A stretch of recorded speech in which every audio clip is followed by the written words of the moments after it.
Again, previously on Average Dude. And you're picking a fight with the U.S.? Are you suicidal? Egypt, what the hell are you thinking? September 11th is when you pull this horse crap? Think before you do. Watch your step, buckos.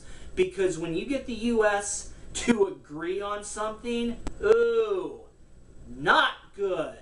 Against the film, it is possible that more protests may erupt in Muslim-majority countries such as Pakistan and Afghanistan. That concerns me. Pakistan and Afghanistan, do not make that mistake.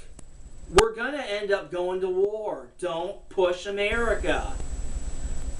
Yes, Pakistan and other parts of the Middle East didn't listen, didn't think before they did. They screw it, go into the damn episode. Average Dude has something to say about...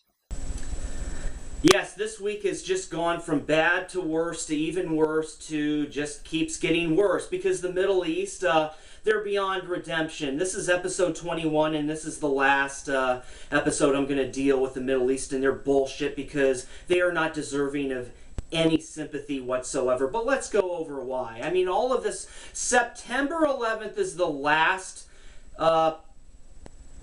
area of the calendar that you want to screw with the U.S.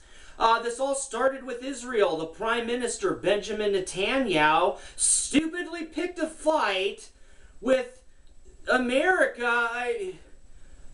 I imagine that Benjamin is pissing his pants right about now because first of all, he's being reminded of why he needs the U.S. to back him up. And I'm sure that he and his people and the entire country of Israel are scared to death. And for good reason.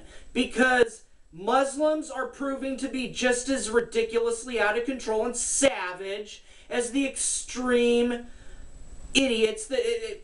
You're proving them right, Muslims!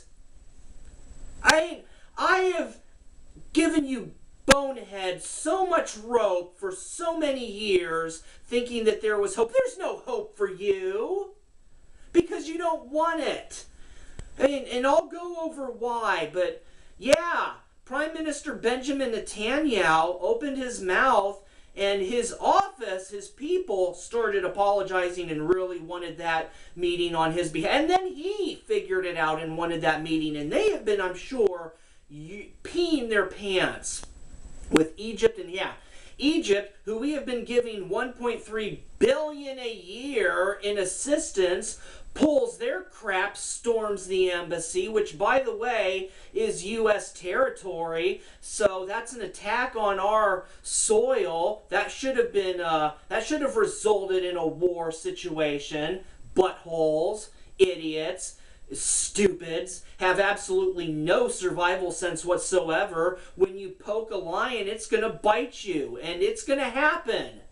I mean, the Middle East has not listened to anything I've said or anyone else that said, get your shit together. There have been several people online that have been telling the Middle East to figure it the hell out and stop screwing around. But they're not going to. Libya, 4 Americans or more at this point killed. Ambassador Chris Stevens, and let's not forget more than $200 million in assistance in 2011 to Libya. And this is the thanks we get. Screw you, Libya. You deserve whatever the hell we throw your way. You're just asking for it.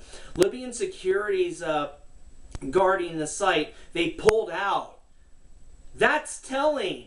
It almost seems like you planned that in advance, Libya. El-Sharef, Eastern Libya's Deputy Interior Minister.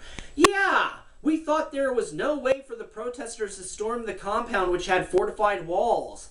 Yeah, Juanes, you must not have any desire to live for very long because what happened in Iraq is going to happen to your stupid little armpit of the world. The Middle East is just beyond redemption.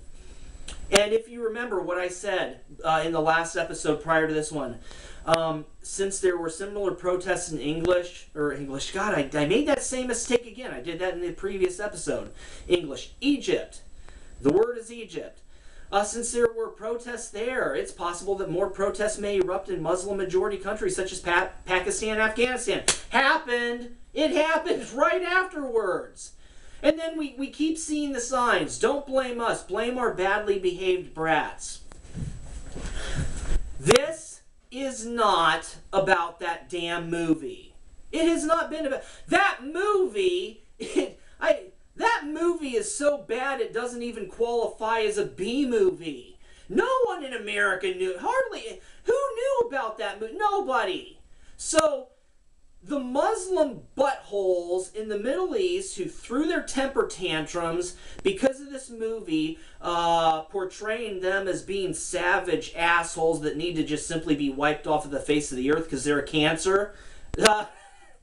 Idiots, you just proved that you are the savages that need to be put down like the rabid dogs that you are, because that's all that you are at this point. That is how you respond to a movie that nobody here knew about in the West. Congratulations. Now everybody in the West pretty much knows about this damn movie, even though it has such a god-awful, ridiculously low budget and was so badly done. Hey, mission accomplished, but it was never about the movie. The movie was an excuse. It was a red herring. And so is religion. So is all this butthurt, supposed bad feelings towards talking badly about Islam. Religion is a red herring. This has nothing to do with Islam. Nothing. It has everything to do, for those who haven't figured this out, the Middle East does not want any Western presence at all. They had no problem taking all the aid, all the billions in aid. They had no problem.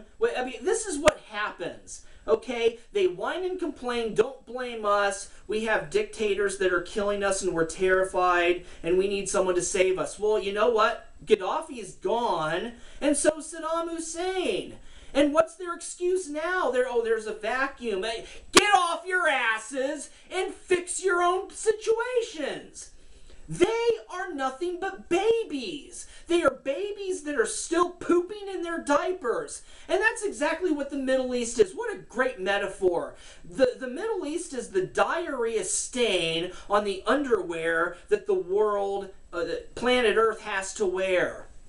No other country would do what we do. Everybody else would have burned the underwear and just got another pair, or just thrown it away and gotten a brand new, clean, no problem, very nice looking pair of underwear to wear. But no, the U.S. had to go out and spend a whole lot of money on stain removers. There's no amount of U.S. There's no amount of stain remover in the world to fix the diarrhea stain that is the Middle East. None. You will blow all your money and it will never work. You'll never get that stain out, because once you remove the stain, the Middle East, like the little stupid babies that they are, and then you got a bigger diarrhea stain than you did before, because that's all that the Middle East is. Okay, Middle East, you have no future.